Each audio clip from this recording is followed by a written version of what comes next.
Assalamualaikum warahmatullahi wabarakatuh. Selamat berjumpa lagi para pemirsa Songo Channel dimanapun Anda semuanya berada. Mudah-mudahan selalu dalam keadaan sehat dan tidak kurang suatu apa. Oke, kita dengarkan dan kita lihat bersama-sama di media sosial. Sedang viral belakangan ini seorang sosok mistis yang merasuki dan bahkan sudah difilmkan. Dan di sini kami dari Songo Channel akan menguak dan akan mengupas tuntas siapakah sosok mistis Badarawi. Untuk lebih jelasnya, simak video berikut ini. Sebelum mengenal sosok Badarawi, perlu Anda ketahui terlebih dahulu seorang wanita sakti bernama Ratna Nareh yang menjadi pemantik dari keberadaan sang siluman. Ratna Nareh adalah seorang ksatria wanita di zaman Raja Erlangga berkuasa yang melarikan diri usai penaklukan Empu Barada atas wilayah kerajaannya. Ratna Nareh ini hidup mengembara dengan membawa alat musik tradisional yakni lontar yang membuatnya sakti mandraguna. Dia memiliki ilmu kanuragan dan kanujiwan yang membuatnya mampu untuk menaklukkan para pimpinan jin dan makhluk halus yang ada di hutan-hutan Pulau Jawa yang dilaluinya. Bahkan karena lontar tersebut pula Ratna Nareh mendapatkan anugerah untuk awet muda. Singkat cerita, Ratna Nareh yang juga merupakan seorang penari ini mendapatkan tawaran berkunjung ke suatu desa saat dirinya berada di wilayah Wonosobo. Dia dibujuk oleh petinggi desa tersebut yang merupakan seorang pria cabul yang ingin bisa meniduri dirinya dengan alibi menawarkan tempat tinggal. Karena hidupnya mengembara, Ratna pun menerima tawaran untuk menetap di desa tersebut. Lalu saat malam hari, petinggi dan pengawalnya mencoba untuk melancarkan misi memuaskan hasrat tersebut.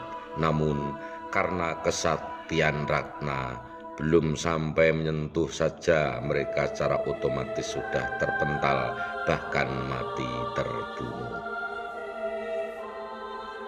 Pasca kematian sang petinggi, Ratna Nareh pun menjadi pimpinan di desa tersebut. Menariknya, desa itu ternyata merupakan gerbang halus pantai utara Jawa yang memiliki kolam air atau sendang yang dipercaya sebagai tempat persinggahan Nyi Roro Kidul, Ratu Pantai Selatan yang memiliki hubungan baik dengan kerajaan utara Laut Jawa apabila berkunjung. Ketika Ratu Pantai Selatan kembali ke kerajaannya, sendang tersebut dijaga oleh beberapa panglima dan ksatria Pantai Selatan untuk menjaga kemurnian airnya. Kemudian ada hal yang unik di desa tersebut. Penduduknya dilarang dan berpantang untuk melakukan tari-tarian yang diiringi oleh gamelan untuk menghormati para lelembut yang mendiami kawasan tersebut. Ratna Nareh yang merasa dirinya sakti mandraguna lantas diliputi kesombongan. Dia dengan sengaja melanggar pantangan adat tersebut, bahkan menantang semua penghuni alas atau hutan Daha, termasuk para makhluk halus penghuni kolam air tempat tinggal Nyi Roro Kidul. Ratna Nareh dengan sengaja menari menggunakan gamelan untuk mengundang para makhluk halus keluar dan sesumbar akan menaklukkan mereka satu persatu. Merasa tertantang, para makhluk gaib itu pun berdatangan dan menyerang Ratna Nareh serta penduduk desa yang tak berdosa di sana hingga musnah, termasuk para penjaga sendang Ratu Pantai Selatan di desa tersebut. Menariknya, setelah membasmi Ratna Nareh dan seluruh penduduk desa, salah satu penjaga sendang yang merasuki jasad seorang penari di desa tersebut tak mau keluar. Hingga akhirnya jasad penari tersebut dihancurkan oleh Ratu Pantai Selatan.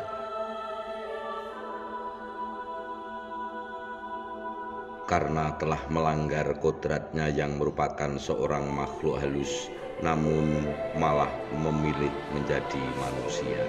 Penjaga sendang itu pun dikutuk oleh Nyi Roro Kidul dan diusir dari Pantai Selatan. Jadilah sang penjaga tersebut sosok siluman, yakni setengah manusia dan setengah jin. Sang mantan penjaga sendang yang tak punya tempat tinggal ini pun mengembara dari satu tempat ke tempat lain, hingga akhirnya dia merasa nyaman dan memilih menetap di desa tersebut. Dari sang siluman itu sendiri adalah sosok wanita layaknya manusia sungguhan yang mengenakan atribut berbau Pantai Selatan, yakni memakai kebaya dan selendang hijau, cantik nan anggun. Ia memiliki sifat jahil dan suka menggoda, terutama kepada kaum laki-laki, dan disebut bisa beranak pinak jika ada lelaki yang menyetujuinya atau tergoda olehnya. Namun ketika dia marah akibat ada yang mengotori tempatnya atau melanggar aturan wilayah dia berkuasa, maka wujudnya akan berubah menjadi siluman dengan bentuk setengah badan atasnya tetap manusia, namun bagian tengah ke bawah menjadi ular berwarna hitam. Sang siluman ini disebut Badarawuhi.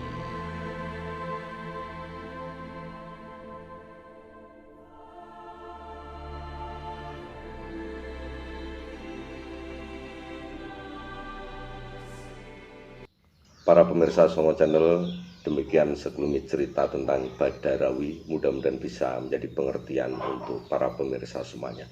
Dan yang pasti tetap like, komen, dan subscribe di channel kami supaya channel kami tetap berkembang. Demikian, billahi taufiq wal hidayah. Assalamualaikum warahmatullahi wabarakatuh.